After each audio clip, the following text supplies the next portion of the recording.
வணக்கம். நீரத்தி சினிமா விமர்சனத்திற்கு உங்களை அன்புடன் வரவேற்கின்றேன். இன்று நாம் பார்க்க போவது ஆவேசம் என்கின்ற மலையாள திரைப்படத்தின் விமர்சனம். இதை எழுதி இயக்கியவர் ஜித்து மாதவன் என்பவர். இவர் தான் ரோமாஞ்சம் படத்தை கொடுத்தவர் நமக்கு.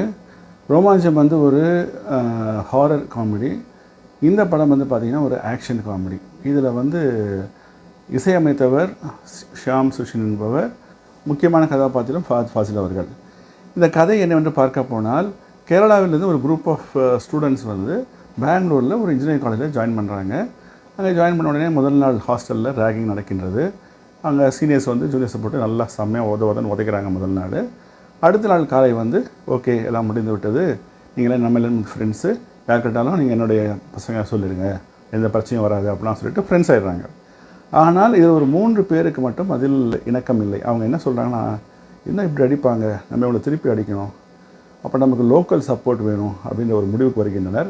ஸோ லோக்கல் சப்போர்ட்னால் யாராவது ஒரு லோக்கலில் ஒரு ரவுடியை பிடிக்கணும் அப்படின்னு பார்க்குறாங்க. எங்கே போய் பிடிக்க முடியும்? என்ன பண்ணுறாங்க, சரி நம்ம ஒரு ஒயின் ஷாப்பாக போவோம், அங்கே பார்த்து யாராவது பெரிய ரவுடி அதை கிடைப்பார், அவரோட ஃப்ரெண்ட்ஷிப் பிடிச்சிக்கிட்டு இந்த பசங்களை திருப்பி அடிக்கணும் அப்படின்னு சொல்கிறாங்க. இதில் அந்த ஒரு 3 பேரை தவிர மற்றவங்களாம் எதுக்கு நமக்கு அடித்தாங்க, நம்ம வாங்கிட்டோம், முடிஞ்சு போச்சு, அவங்க நம்மளோட ஃப்ரெண்ட்ஸ் ஆகிட்டாங்க, ஸோ போயிடலான்னு சொல்லி விட்டுட்டு போயிடுறாங்க. இந்த 3 பேர் மட்டும் இந்த ஒரு எக்ஸ்பெரிமெண்ட் செய்ய ஆரம்பிக்கிறார்கள். ஸோ முதல்ல சில ஒயின் ஷாப்ஸ்லாம் போகிறாங்க, அங்கே அவங்க பார்த்த மாதிரி எதுவும் கிடைக்கவில்லை, அங்கே சில காமெடி காட்சிகள்லாம் வருகின்றன. அப்புறம் ஒரு ஒயின் ஷாப் போகும்பொழுது ஃபஹத் ஃபாசில் அவர்கள் இங்கே அறிமுகமாகின்றார். அவரை பார்த்தா இவர் ரவுடின்னு தோணலை, ஏன்னா அவர் ஒயிட் அண்ட் ஒயிட் போட்டிருக்காரு. அவங்க பார்த்து சொல்கிறாங்க, இவரோட கார் டிரைவராக இருப்பார்ப்பா அப்படின்னு சொல்லி பேசுகிறாங்க. ஆனால் அதுக்கப்புறம் அவர் ஒரு பெரிய ஒரு தாதா என்பதை புரிந்து கொள்கின்றனர். அவர்கிட்ட போய் நைஸாக உட்காந்து பேசி, அவரும் மலையாளி என்பதனால் ஃப்ரெண்ட் ஆகிடுறாங்க. அப்புறம் தான் ரொம்ப க்ளோஸ் ஃப்ரெண்ட்ஸ் மாதிரி ஆகிடுறாங்க. அதற்கப்புறம் பார்த்தால் தினமும் ஒரே குடியும் கும்மாளுமாக ஒரே ஆட்டம் போட்டுக்கொண்டு திரிகின்றனர். இப்போ இதில் கொஞ்சம் கொஞ்சமாக போக போக இவங்களுடைய படிப்பு கெடுகின்றது. அதனால் உங்கள் காலேஜில் சில பிரச்சனைகள் வருகின்றது. அது ஒரு பக்கம் இருக்கட்டும். பட் இதுக்கு முன்னாடி இப்போது ஃபஹத் ஃபாசில் பார்த்திங்கன்னா, அவர் ரவுடியாக இருந்தால் கூட ஒரு சமயத்தில் அவருடைய பர்சனல் வாழ்க்கையில் அவங்க அம்மா சொன்னதுக்காக அவர் அடிக்க மாட்டார்.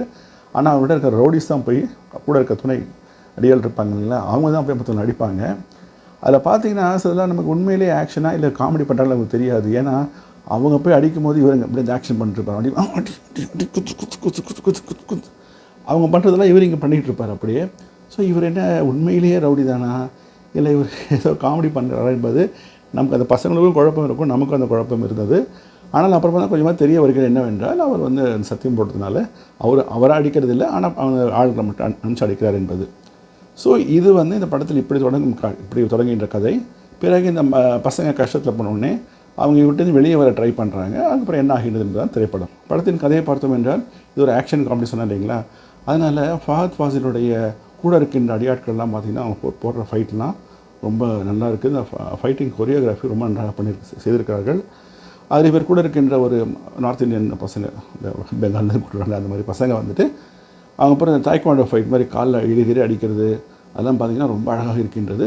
ஆனால் அது கூடவே அந்த காமெடியும் கொண்டே இருக்கின்றது. ஏனென்றால் இவங்க செய்யும்போது ஃபஹத் ஃபாசில் நீங்கள் உட்காந்து இவங்க பண்ணுற ஆக்ஷன்ஸ்லாம் பார்த்திங்கன்னா ரொம்ப அழகாக இருக்கின்றது. அதுவும் ஃபஹத் ஃபாசில் அப்படி அவங்க அவங்க அடிக்கிறவங்களுடைய உணர்ச்சி இங்கே காமிக்கிறார், அப்படியே அப்படின்னு சொல்லிட்டு இவர் தான் உண்மையிலே செய்வது போன்று அந்த மாதிரி கதை போகின்றது.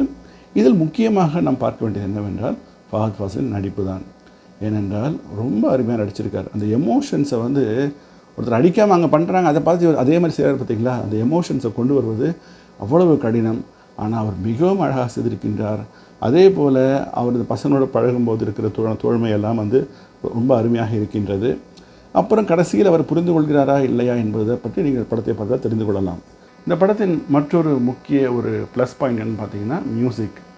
பாட்டும் கொஞ்சம் குத்துப்பாட்டு மாதிரிலாம் நன்றாக இருக்கின்றது. அதே போல் பிஜிஎம் ஃபைட்டிங் சீனில் பார்த்தீங்கன்னா பிஜிஎம் ரொம்ப நன்றாக இருக்கிறது. மியூசிக் நிச்சயமாக இந்த படத்திற்கு ஒரு நல்ல வலுவை சேர்த்திருக்கின்றது என்று சொல்லலாம். ஸோ படத்தை பார்க்கலாமா வேண்டாமா என்ற கருத்துக்கு வருவோம். இது உங்களுக்கு ஆக்ஷன் பிடிக்கும்னா கண்டிப்பாக நீங்கள் பார்க்கலாம். ஃபஹத் ஃபாசில் உங்களுக்கு பிடிக்கும் என்றால் 100% தயவுசெய்து படத்தை போய் பாருங்கள். அதே போல் ஒரு நல்ல என்டர்டெயின்மெண்ட் படம் தான். இதில் ஹீரோயினே கிடையாது, டூயட் கிடையாது, அதெல்லாம் ஒன்றும் கிடையாது. ஃபைட் சீன்ஸ் வரும். மற்றபடி பார்த்திங்கன்னா இந்த பசங்க இந்த மாதிரி இவர்கிட்ட ஜாயின் பண்ணுறது, அப்போ இப்படி விலகி போகிறாங்க, அது கஷ்டப்படுறது, இதெல்லாமே கொஞ்சம் காமெடி சீன்ஸோடு இணைந்து இருக்கின்றது. ஸோ இந்த காமெடி ப்ளஸ் அந்த fight choreography plus excellent Fahadh ஃபாசிலோட ஆக்டிங், இதை மூன்றும் சேர்ந்து இந்த படத்திற்கான நமக்கு ஒரு தரத்தை நமக்கு கொடுக்கின்றன. ஆதலால் இது நீங்கள் ஒரு பொழுதுபோக்கு படமாக நீங்கள் பார்க்க விரும்பினால் கண்டிப்பாக இந்த படத்தை நீங்கள் பார்க்கலாம். இதுவே என்னுடைய தனிப்பட்ட கருத்து. இந்த விமர்சனம் உங்களுக்கு பிடித்திருந்தால் தயவுசெய்து லைக் செய்யுங்கள், உங்களுடைய நண்பர்களுக்கு இந்த வீடியோ ஃபார்வர்ட் பண்ணுங்கள், நீரத்திய சேனலுக்கு சப்ஸ்கிரைப் செய்யுங்கள். ஏதாவது உங்களுக்கு சொல்ல வேண்டும் என்றால் கமெண்ட்ஸில் எழுதுங்கள். மீண்டும் உங்களை சந்திக்கின்றேன். அதுவரை என்றென்றும் நன்றியுடன் வணக்கம்.